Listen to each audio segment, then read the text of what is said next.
नमस्कार दोस्तों, मेरा नाम सूरज जायसवाल है और मैं आपको इतिहास पढ़ा रहा हूँ और इतिहास में भी मैं आपको प्राचीन इतिहास पढ़ा रहा हूँ। ठीक है। और प्राचीन इतिहास में आज हम लोग पढ़ेंगे पाषाण युग के बारे में।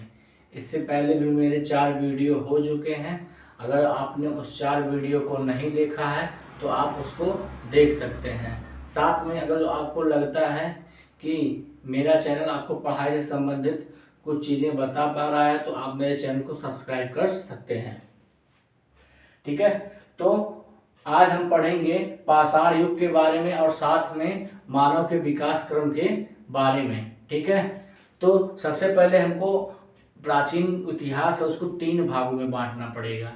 प्रागैतिहासिक काल अर्थात प्री हिस्टोरिक पीरियड, दूसरा है आद्य ऐतिहासिक काल प्रोटो हिस्टोरिक पीरियड, और तीसरा है ऐतिहासिक काल हिस्टोरिक पीरियड। ठीक है। इनको हम पढ़ते हैं। जैसे पहला क्या है, प्रागैतिहासिक काल।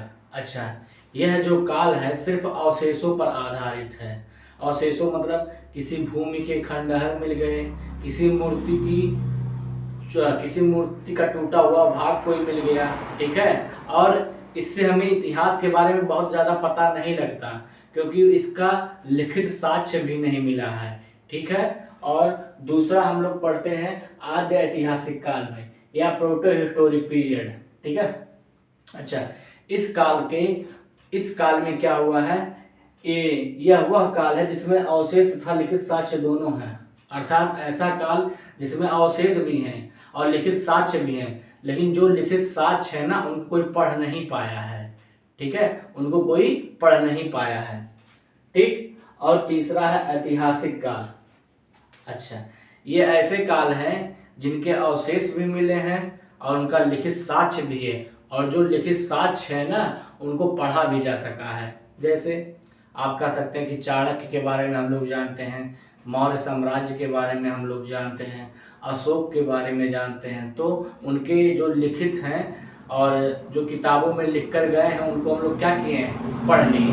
ठीक है।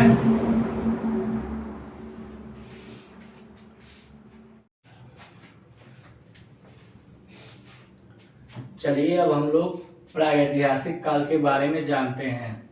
ठीक है। तो भारतीय प्रागैतिहासिक पुरातत्व का जनक रॉबर्ट ब्रूस फूट को कहा जाता है। किसका, प्रागैतिहासिक काल का प्रागैतिहासिक पुरातत्व का जनक किन्हें कहा जाता है, रॉबर्ट ब्रूस फूट को कहा जाता है। अगर जो आपसे ये पूछे कि भारतीय पुरातत्व का जनक किन्हें कहा जाता है तो अलेक्जेंडर कर्निंघम को कहा जाता है। ये दोनों अगर जो क्वेश्चन पूछेगा तो बहुत सूक्ष्म सा अंतर है जिसका जवाब आपको बहुत ही सोच समझकर देना है। ठीक है। तो भारतीय प्रागैतिहासिक पुरातत्व का जनक कौन है, रॉबर्ट ब्रूस फूट, और भारतीय पुरातत्व का जनक कौन है, अलेक्जेंडर कर्निंघम। ठीक है। तो अच्छा, ये रॉबर्ट ब्रूस फूट क्या किए थे, इसी काल के इसी समय के मद्रास के पल्लावरम नामक स्थान से इन्होंने क्या प्राप्त किया था, हस्त कुल्हाड़ी प्राप्त की थी। और ये मद्रास कहाँ है भाई, ये मद्रास तमिलनाडु में था। ठीक है। कब प्राप्त किए थे, ये 30 मई 1863 ईस्वी को। तो यहाँ से आपका एक क्वेश्चन बन सकता है। साथ में ये तो बहुत ही कॉमन क्वेश्चन है कि इतिहास का पिता किन्हें कहा जाता है, तो इतिहास का पिता हेरोडोटस को कहा जाता है। ठीक है। प्रागैतिहासिक काल को भी हम 2 भागों में बांट सकते हैं, एक पाषाण युग और एक ताम्र युग। ठीक है। मतलब एक पत्थरों का काल, पाषाण माने क्या, पत्थरों का काल, और ताम्र माने तांबों का काल। ठीक है, तांबा का युग। अब पाषाण युग, ये जो है प्रागैतिहासिक काल का पाषाण युग, इसको हम 3 भागों में पढ़ेंगे। ठीक है। 3 भागों में कैसे, एक है पूरा पाषाण काल, एक है पूरा पाषाण काल, और एक है नवपाषाण काल। ठीक है।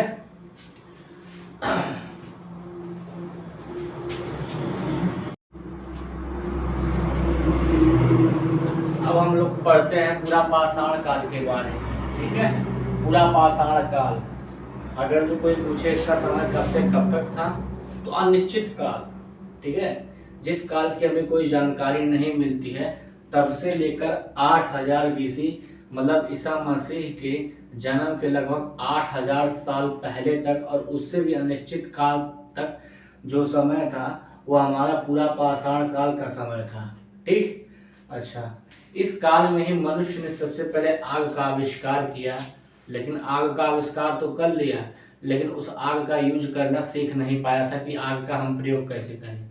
जैसे हम क्या करते हैं, आग का प्रयोग करते हैं खाना बनाने के लिए, ठीक है, लकड़ियाँ जलाने के लिए, लेकिन उन लोगों को इतना भी ज्ञान नहीं था। अगर वो पहली बार आग देखे होंगे पत्थरों को टकराकर, तो जब आग निकला होगा तो हो सकता है उसको खाने की कोशिश की हो कि कोई ये क्या दिख रहा है। ठीक है, तो भाई वो आग की खोज तो कर लिए, लेकिन आग का इस्तेमाल करना सीख नहीं पाए थे। अच्छा, इस काल में जो मनुष्य था पूरा पाषाण काल में, वो क्या होता था, शिकारी हुआ करता था। ठीक है, जैसे आज निकला, हिरण का शिकार कर लिया, भैंसे का शिकार कर लिया, और ये शिकार करके क्या करते थे, अपना भोजन संग्रहण करते थे।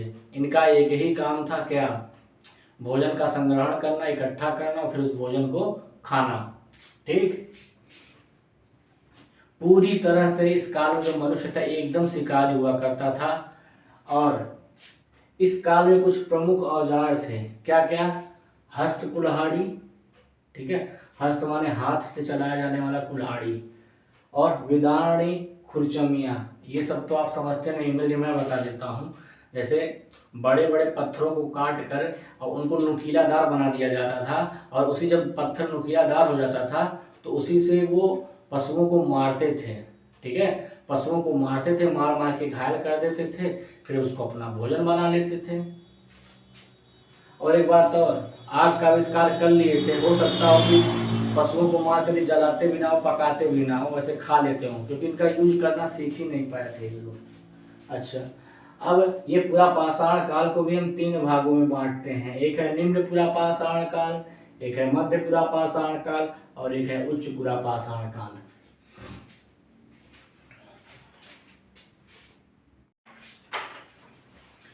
चलिए, जैसा मैंने बताया था कि पूरा पाषाण काल को हम लोगों ने 3 भागों में बांटा था, निम्न पूरा पाषाण काल, मध्य पूरा पाषाण काल, और उच्च पूरा पाषाण काल। और इन तीनों जगहों से हमें क्वेश्चन देखने को मिलते हैं एग्जाम में। ठीक है, जैसे निम्न पूरा पाषाण काल, एग्जाम में पूछेगा कि इस काल में जो पत्थरों को काट कर औजार बनाए जाते थे, किन पत्थरों के होते थे वो, तो क्वार्टजाइट पत्थरों के होते थे। ठीक है, जो मुख्य रूप से इसमें जो 2 औजार मिले हैं वो है चॉपर, एक है हस्त कुल्हाड़ी। ये चॉपर कहाँ से मिले थे, इसके सबूत हमें सोहन नदी घाटी से मिले थे, और हस्त कुल्हाड़ी तो मैंने पहले भी बताया कि पल्लावरम मद्रास से मिले थे। ठीक है, अच्छा, फिर से ध्यान रखें इस बात को, किन पत्थरों का यूज किया जाता था इस काल में, निम्न पूरा पाषाण काल में क्वार्टजाइट पत्थरों का इस्तेमाल किया जाता था। ठीक, अब आते हैं मध्य पूरा पाषाण काल में। इस काल में जो मनुष्य है औजार बनाने के लिए जैस्पर तथा चर्ट पत्थरों का प्रयोग करता था। ठीक, और इस काल में पत्थर के औजारों को फलक कहा जाता है। मेन इंपॉर्टेंट क्वेश्चन आपसे पूछ लेगा कि फलक संस्कृति किससे संबंधित है, तो भैया मध्य पूरा पाषाण काल से संबंधित है। ठीक है, और इनके जो पत्थर के औजार होते थे इनको क्या कहा जाता था, फलक कहा जाता था। किन पत्थरों को काट कर बनाया जाता था, जैस्पर और चर्ट। ठीक, अब आते हैं उच्च पूरा पाषाण काल में। अच्छा, इस काल में जो पत्थर के बने औजार होते थे उन्हें हम ब्लेड कहते हैं। भाई थोड़ा वो बना लिए थे। इस काल में हमें मनुष्यों के होने का साक्ष्य मिलता है। ठीक है, मतलब जो मनुष्यों का होने का साक्ष्य मिला है उस किस काल से मिला है, उच्च पूरा पाषाण काल से मिला है, जिन्हें हम भाई होमो सेपियंस कहते हैं। और इसके उच्च पूरा पाषाण काल के हमें 3 साक्ष्य मिलते हैं, बेलन नदी घाटी, सोहन नदी घाटी और नर्मदा नदी घाटी से हमें उच्च पूरा पाषाण काल के 3 सबूत मुख्य रूप से मिलते हैं। अच्छा, अब देखिए, ये बहुत ही यहाँ से इंपॉर्टेंट क्वेश्चन बनता है, क्या कि उच्च पूरा पाषाण काल के गुफा शैल चित्र माने भीमबेटका नामक जगह पर एक गुफा है, और वहां पर क्या उकेरा गया है, कुछ चित्र उकेरा गया है, और ये किस काल के हैं, उच्च पूरा पाषाण काल के हैं, ऐसा माना जाता है।